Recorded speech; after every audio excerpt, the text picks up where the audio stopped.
नमस्कार।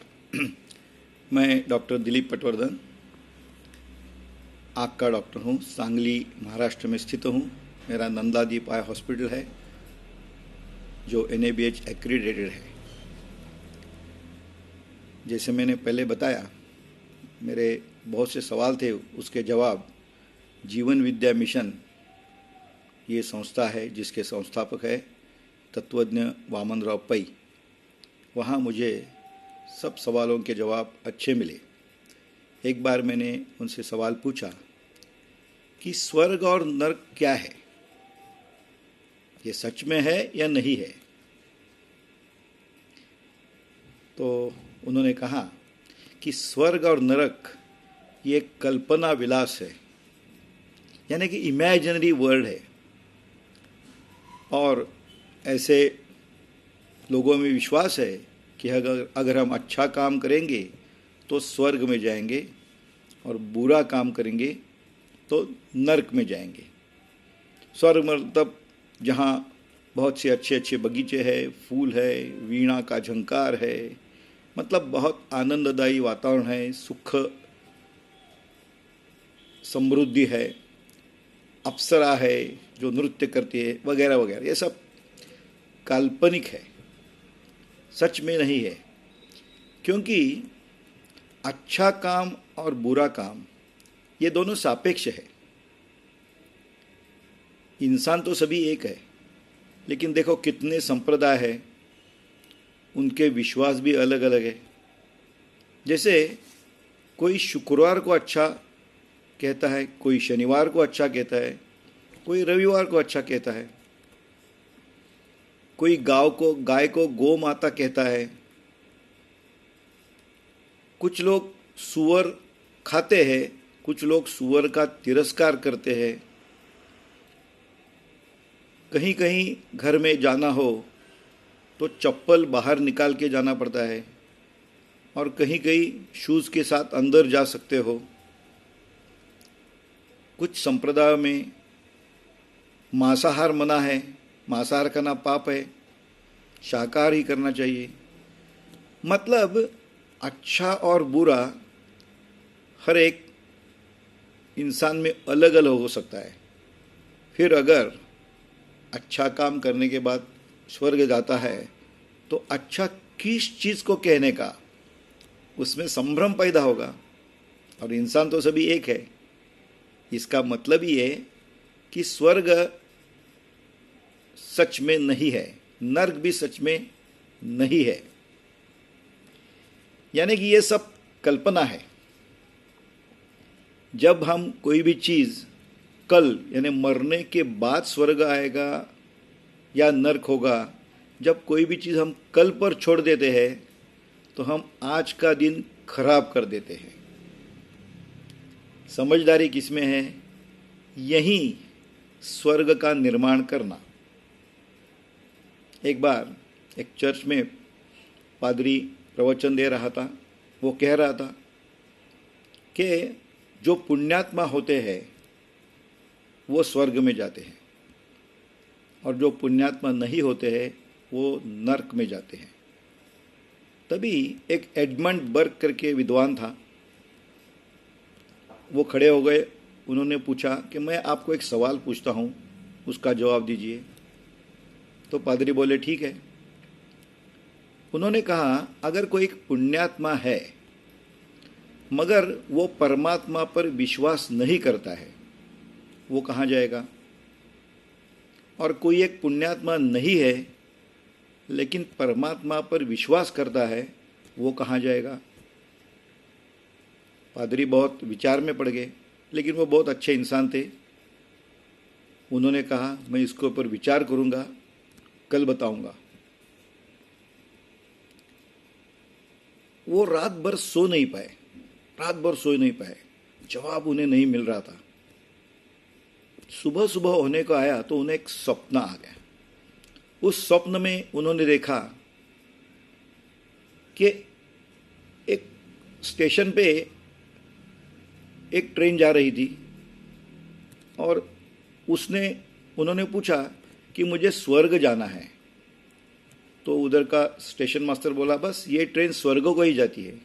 वो खुश हो गए, वो बैठ गए, ट्रेन पहुंच गई। वो स्टेशन था, वहाँ स्वर्ग करके बोर्ड लिखा था, लेकिन बहुत गंदा स्टेशन था। वो उतर गए, पूरा शहर गंदा था, वहाँ कोई वाणी का झंकार नहीं था, कहीं भी अच्छी चीज़ दिखाई नहीं पड़ती थी। वहाँ जैसे कि बुद्ध, महावीर जैसे महान संत तो वहाँ नहीं थे। वहाँ कुछ धर्मगुरु थे, कुछ महाराज थे, लेकिन वहाँ महावीर, बुद्ध जैसे सत्पुरुष नहीं मिले। तो उन्हें बहुत आश्चर्य लगा, उन्हें यह अपेक्षा नहीं थी। फिर वो वापस आ गए स्टेशन पे। उन्होंने पूछा मुझे फिर नर्क देखना है, स्वर्ग ऐसा है तो नर्क कैसा होगा। वो नर्क के ट्रेन में बैठ गए, वहाँ उतर गए तो वहाँ भी नर्क करके बोर्ड था। देखा तो एकदम साफ सुथरा स्टेशन था। शहर में गए तो बाग बगीचे थे, फूल थे, तितलियाँ थी, वीणा का झंकार सुनाई देता था। और वहाँ उसे बुद्ध और महावीर मिल गए और स्वप्न भंग हो गया। दूसरे दिन जब पादरी आए और एडमंड बर्ग थे, उन्होंने बोल दिया कि मैं तो इतना ज्ञानी नहीं हूँ, लेकिन इस स्वप्न का अर्थ आप समझ सकते हैं। इसका मतलब यही है, जहाँ पुण्यात्मा होते हैं वहाँ स्वर्ग होता है। स्वर्ग के लिए कहीं जाना नहीं पड़ता है। देखो, आप जब पुण्यात्मा है तो आप खराब कर्म कर ही नहीं सकते। हमारे रामायण में जो कथा है कि रावण एक साधु के वेश में गया और सीता हरण कर दी।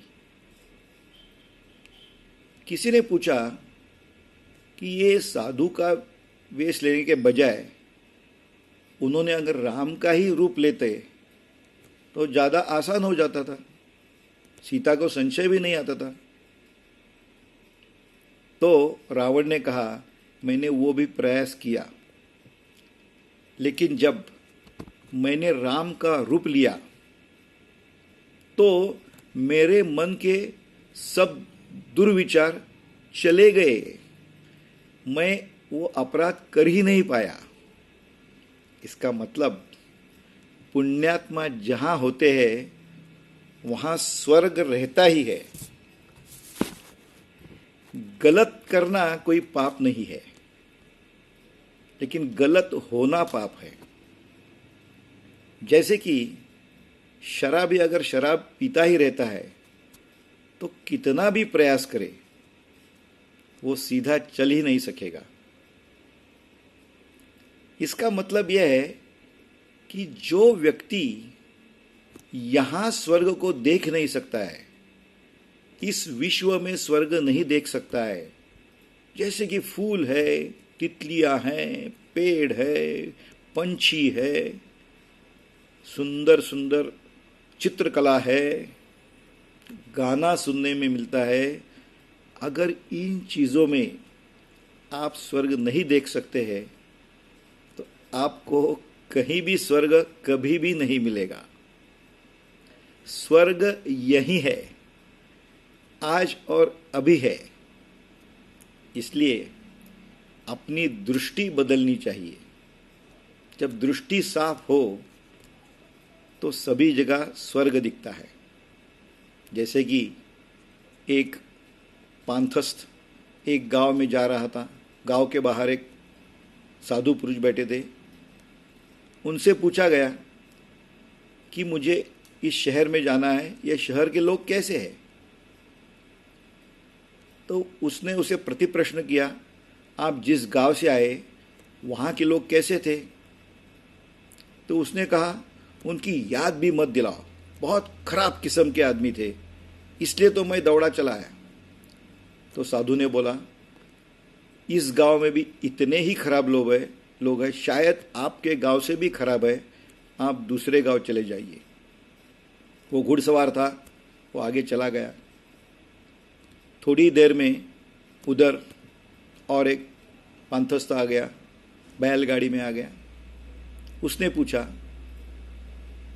मैं गांव ढूंढ रहा हूँ जहाँ बहुत अच्छे लोग होंगे, ऐसा गांव ढूंढ रहा हूँ, तो यहाँ के लोग कैसे हैं? तो उस साधु ने पूछा, आप जहाँ से आए वहाँ के लोग कैसे थे? तो उसने बताया, मुझे बहुत दुख हो रहा है कि मुझे गांव छोड़ना पड़ रहा है, लेकिन बहुत ही अच्छे किस्म के इंसान थे, मुझे उनकी याद देर तक आ जाएगी, मैं भूलूंगा नहीं उनको, इतने अच्छे थे।